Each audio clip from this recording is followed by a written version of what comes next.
All right, let's jump right in. Today we're going to tackle a question that pretty much every organization wrestles with.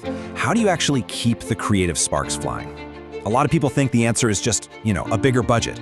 But what if the real secret isn't about how much you have to spend, but how you spend it? Let's get into it. So, first things first, we've got to bust a huge myth. It's this belief that so many of us have about where truly great, innovative ideas come from. So let me just ask you this. Do bigger budgets really create bigger ideas? I mean, it's a tempting thought, isn't it? Just throw more money, more people, more time at something, and a brilliant solution will, what, just magically appear? Well, let's take a closer look. This slide really frames the whole debate perfectly. On one side, you have the unlimited resources myth, this assumption that more is always better. But the real power, the real magic is on the other side, with well-directed resources. You see, the key insight here is that creativity doesn't just spontaneously erupt from a giant pile of cash.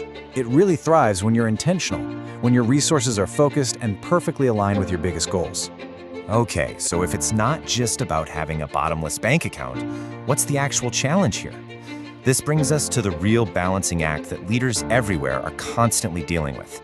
And this, right here, illustrates the core tension beautifully. Every leader is basically being pulled in two directions at the same time.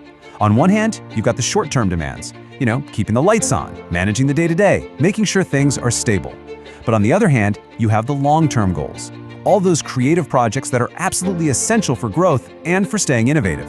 The real art is figuring out how to fund both without letting the urgent needs of today completely kill the important needs of tomorrow. So how do you solve this puzzle? Well, it's not about just setting a budget and hoping for the best. It's about being deliberate, about designing an entire engine for innovation. Let's see how you build one. A really successful innovation engine is built on three main pillars. First, you've got to reward experimentation. This means you have to create a space where it's safe to try things and even to fail, because that's where the most valuable learning happens. Second is collaboration. Let's be honest, amazing ideas almost never happen in a silo. They ignite when different teams and different perspectives come together. And finally, you have to foster idea generation. This can't be a top-down thing. You have to actively encourage ideas to bubble up from every single level of the organization. Okay, so that's the high-level system. But how do you actually make it happen day to day? Let's get practical and talk about how to really put these resources to work. This is where leadership is absolutely crucial. It all starts with structuring dedicated innovation budgets, basically walling off some money specifically for exploring new ideas. It also means you have to be smart about putting your top talent on your highest impact projects. A huge tactic here is using agile resource planning. That means you allocate resources in short, flexible cycles so you can adapt quickly as things change. And maybe most importantly, it's about identifying those sweet spots where even limited resources can give you the biggest possible bang for your buck. It's about being strategic, not just spending. But all of this, the systems, the budgets, the agile planning, it's all leading to something much, much bigger. Let's talk about the ultimate payoff. This quote really gets right to the heart of it all.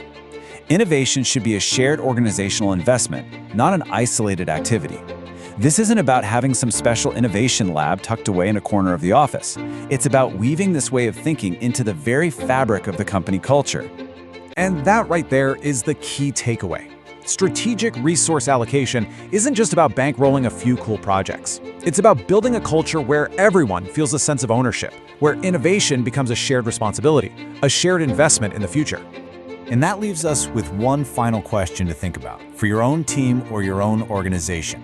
When you look at your budget, what do you see? Do you see it as a limit, a ceiling that dictates what's possible? Or do you see it as a strategy, a tool you can use to intentionally build the future you want? The difference between those two perspectives, well, it's everything.